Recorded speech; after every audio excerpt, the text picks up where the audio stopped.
Hello प्यारे बच्चों, मैं सुधा स्वागत करती हूँ आप सबका आपके अपने चैनल तैयारी ऑनलाइन में। आज की वीडियो में हम वर्कशीट नंबर 10 को सॉल्व करेंगे जो हिंदी का वर्कशीट है और ये वर्कशीट क्लास 10th का है। तो चलिए बच्चों देखते हैं कि वर्कशीट में क्या है। तो बच्चों वर्कशीट में गद्यांश दिया गया है। सबसे पहले हम क्या करेंगे, इस दिए गए गद्यांश को ध्यानपूर्वक पढ़ेंगे, उसके बाद इसके सभी प्रश्नों के उत्तर देंगे। तो चलिए बच्चों सबसे पहले हम सब गद्यांश को पढ़ते हैं।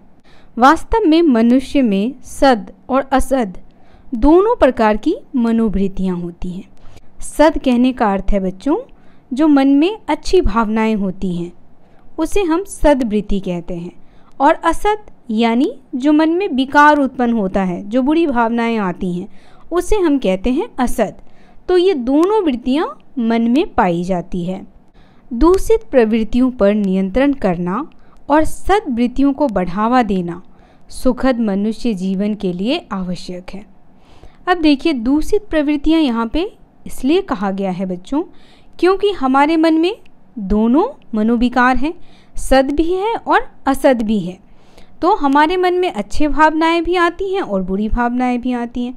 तो हमें क्या करना है कि हमारे मन में जो असद मनोवृत्ति है उस पर कंट्रोल करना है। जो दूषित प्रवृत्तियां हैं उसको क्या करना है, आने से रोकना है। अगर हम अपने मन में आने वाले दूषित प्रवृत्तियों को रोकते हैं तो हमारा जीवन कैसा हो जाएगा, सुखद।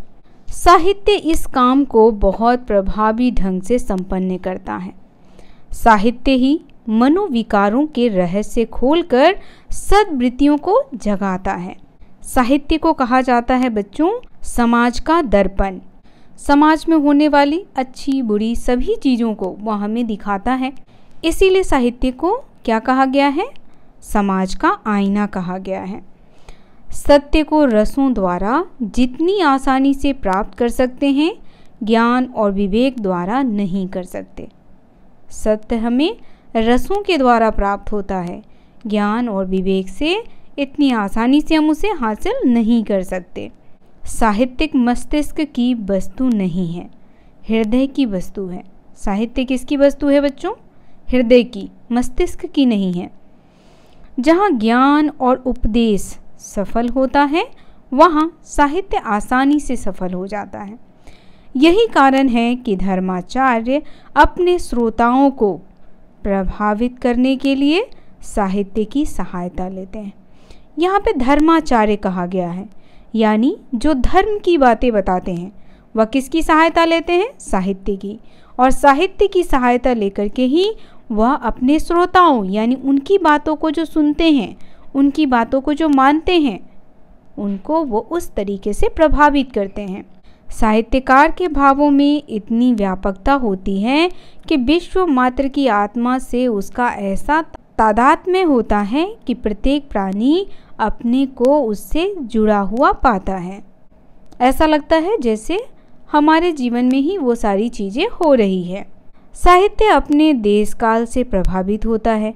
जो हमारे देश में घटनाएं होती हैं या जो हमारे पास्ट में हो चुकी है, जो हमारा इतिहास है, वो सारी चीज़ें हमारे देश से जुड़ी हुई होती है और इसीलिए वो हमें क्या करती है, प्रभावित करती है। युग की भावना उसकी भावना होती है। इसके साथ ही सच्चा साहित्य कभी पुराना नहीं होता, क्योंकि मनुष्य की भावनाएं हर्ष और विस्मय, क्रोध और द्वेष, आशा और भय मनुष्य के शाश्वत और चिरंतर भाव हैं। ये सब तो हर एक मनुष्य में पाया जाता है।